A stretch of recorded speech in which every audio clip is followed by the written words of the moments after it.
Receba nossos vídeos pelo WhatsApp. Link do grupo fechado na descrição.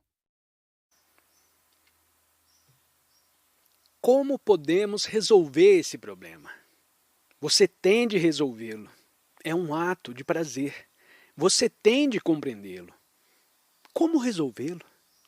Se não o resolver, ficará escravizado a um hábito, a uma rotina. Sua mente se tornará embotada, estúpida e lerda. E é só ela que possui. Você tem, pois, de resolver o problema. Em primeiro lugar, não o condene, pois vai aprender sobre ele. É por essa razão que estamos falando acerca do aprender. Quando intelectualmente, emocionalmente, está asfixiado, vossa mente só é capaz de repetir. Só sabe copiar e imitar o que outros disseram ou fizeram.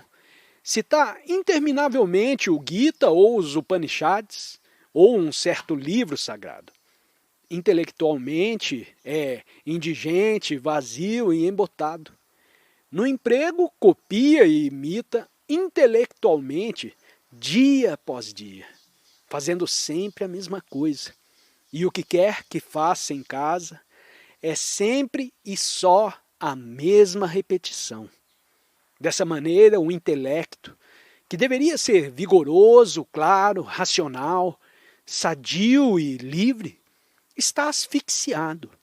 Nele não há possibilidade de expressão, de ação criadora.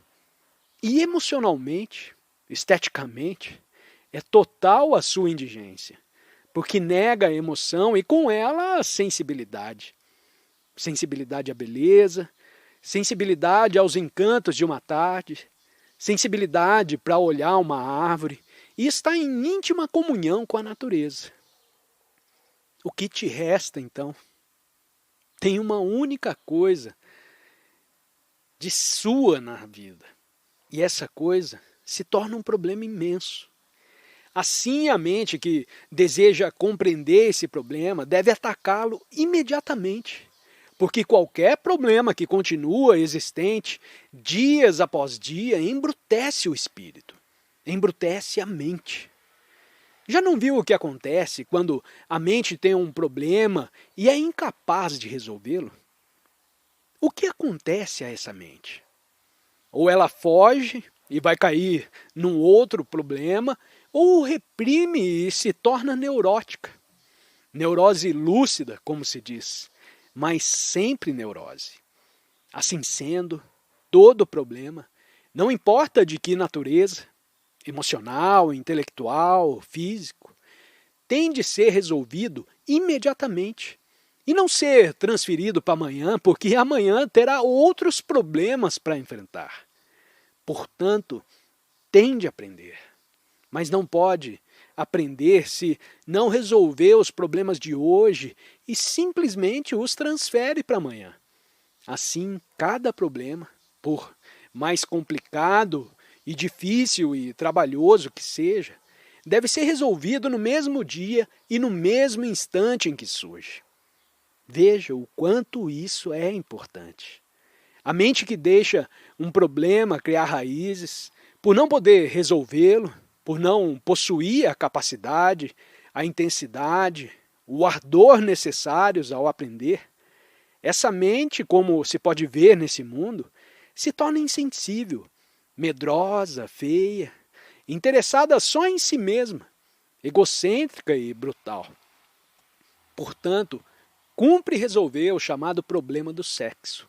E para resolvê-lo inteligentemente, sem dele fugir, sem reprimi-lo, sem fazer um certo voto idiota e também sem ceder, é necessário compreender o problema do prazer.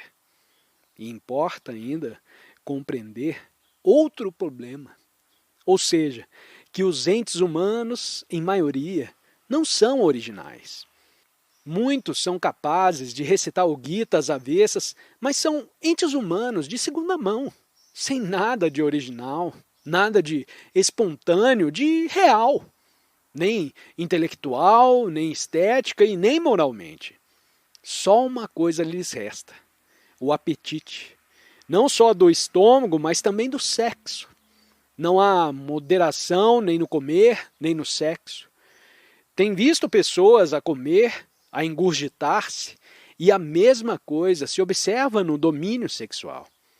Assim, para compreender esse problema, que é tão complexo, pois abrange a beleza, a afeição, o amor, tem de compreender o prazer, espedaçar esse condicionamento de sua mente, que só repete o que os outros disseram há séculos ou há 10 anos. É uma esplêndida maneira de fugir, essa de citar Marx, Stalin, Lenin e outras esplêndidas maneiras de fugir, é citar o Gita, como se o tivesse compreendido. Você tem de viver, e para viver não deve ter problemas.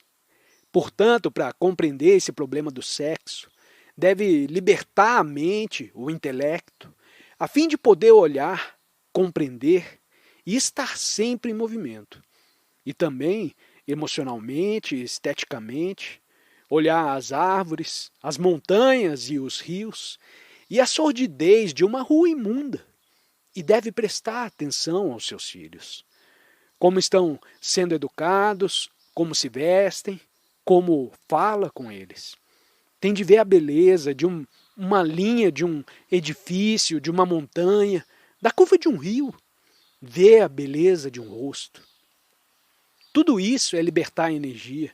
Não mediante a repressão, não mediante a identificação com uma certa ideia.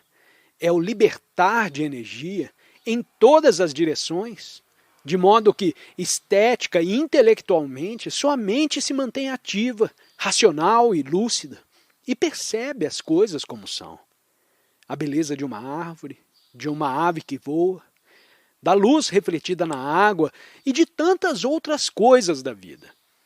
Quando de nada disso está cônscio, o que tem é só o problema sexual. A sociedade te diz que deve ser moral, e essa moralidade é a família.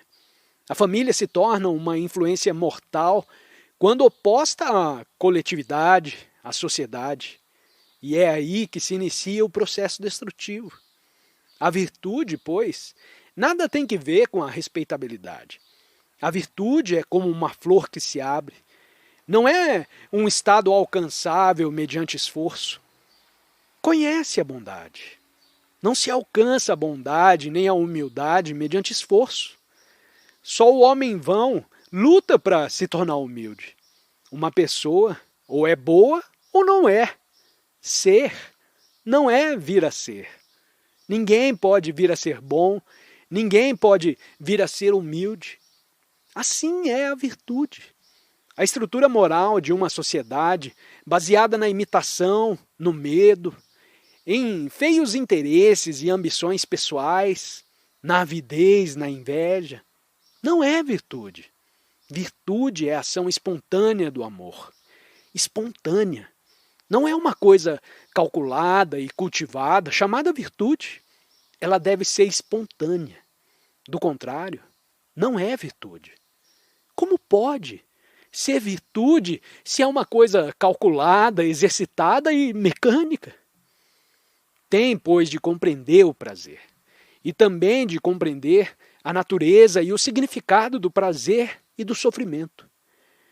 Talvez tratemos dessas questões numa outra ocasião e cumpre igualmente compreender a virtude e o amor. O amor é algo que não se pode cultivar. Não se pode dizer, eu vou aprender o amor, eu vou praticar o amor. A maioria dos idealistas, a maioria dos que fogem de si mesmos por meio de atividades intelectuais, emocionais, não tem amor. Poderão ser maravilhosos reformadores sociais, excelentes políticos, se pode existir um político excelente, mas não tem amor nenhum. O amor é uma coisa inteiramente diferente do prazer.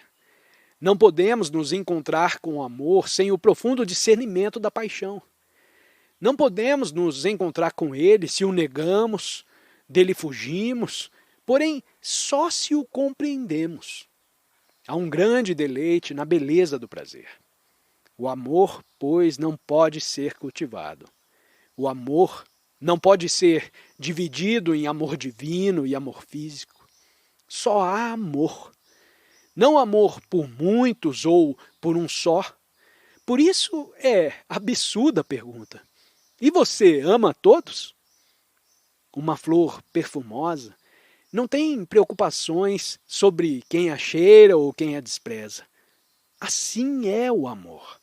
O amor não é uma lembrança, não é coisa da mente ou do intelecto.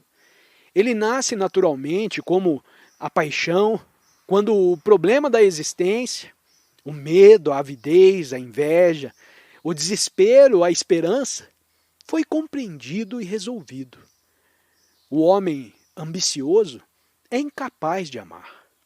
O homem apegado à família não tem amor. E tampouco o ciúme está ligado ao amor.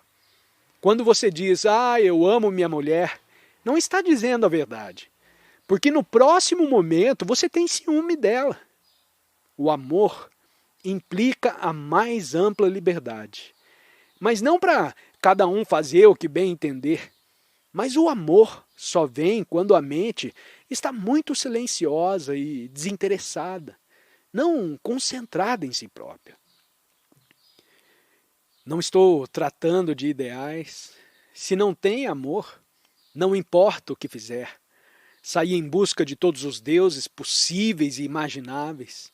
Se entregar a toda espécie de atividade social, tentar melhorar as condições de vida do pobre, reformar a política, escrever livros ou escrever poemas.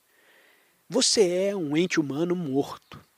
E sem o amor, os seus problemas crescerão e se multiplicarão infinitamente. Com o amor, pode fazer o que quiser, sem receio de perigo, de conflito, porque o amor é a essência da virtude. E a mente, que não se acha no estado de amor, não é religiosa absolutamente. Só a mente religiosa está livre de todos os problemas e conhece a beleza do amor e da verdade.